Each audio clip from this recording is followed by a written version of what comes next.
UP police के वो 5 मामले जब हिल गया पूरा उत्तर प्रदेश। कहीं निर्दोष की गई जान तो कहीं बदनाम हुआ पुलिस महकमा। 5 साल में 5 वो मामले जब सीएम को देना पड़ा जवाब। कहते हैं कि यूपी में योगी सरकार में अपराधियों का बोलबाला कम हुआ है, लेकिन कहते तो ये भी हैं कि पुलिस का बोलबाला कई मामलों पर अपराधियों की तरह बढ़ा है। आप कहां सुरक्षित हैं, इस बात का भरोसा आपको नहीं होगा। यूपी में कई ऐसे मामले सामने आए हैं जब निर्दोष व्यक्तियों की जान पुलिस कर्मियों की बेतहाशा वर्दी के रौब ने ले ली।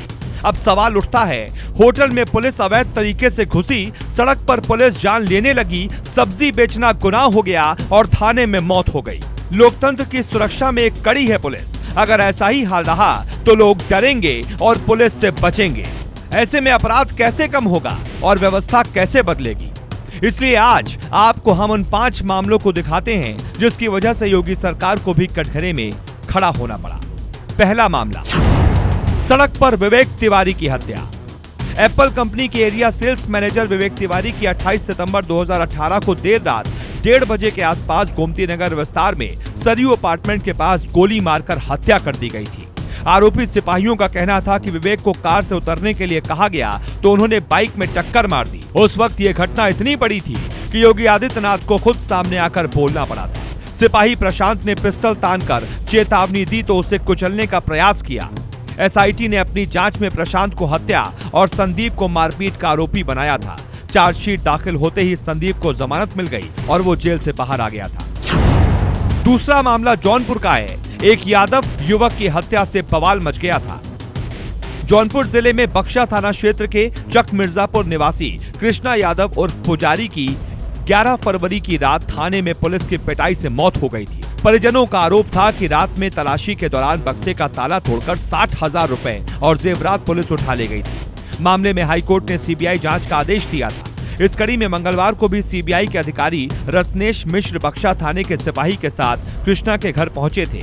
इस मामले में सीबीआई ने एफआईआर दर्ज कर ली और बीते 21 सितंबर को जांच करने मौके पर गई थी। तीसरा मामला, अंबेडकर नगर में जियाउद्दीन की मौत का। अंबेडकर नगर में आजमगढ़ के जियाउद्दीन की पुलिस कस्टडी में मौत मामले में स्वाट प्रभारी और सिपाहियों के खिलाफ हत्या और अपहरण की एफआईआर दर्ज की गई थी।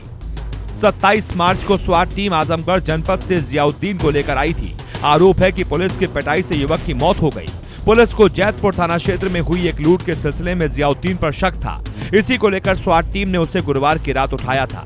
बाद में उसे जिला अस्पताल में भर्ती कराया। कुछ ही देर बाद उसकी मौत हो गई। इस मामले में अब तक सिर्फ 7 पुलिस कर्मियों को लाइन हाजिर किया गया है।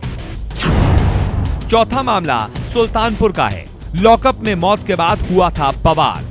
3 जून को कुड़वार थाना परिसर के पुलिस लॉकअप में कुड़वार थाना क्षेत्र के परसीपुर निवासी राजेश कोरी की संदिग्ध परिस्थितियों में मौत हो गई थी।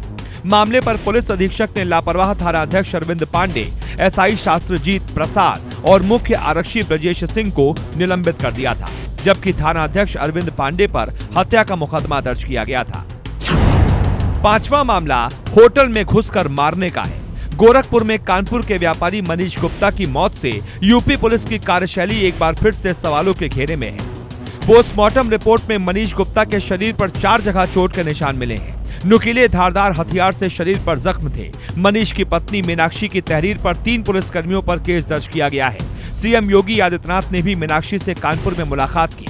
उन्होंने सरकारी नौकरी, आर्थिक मदद और सीबीआई जांच की मांगे मान ली हैं।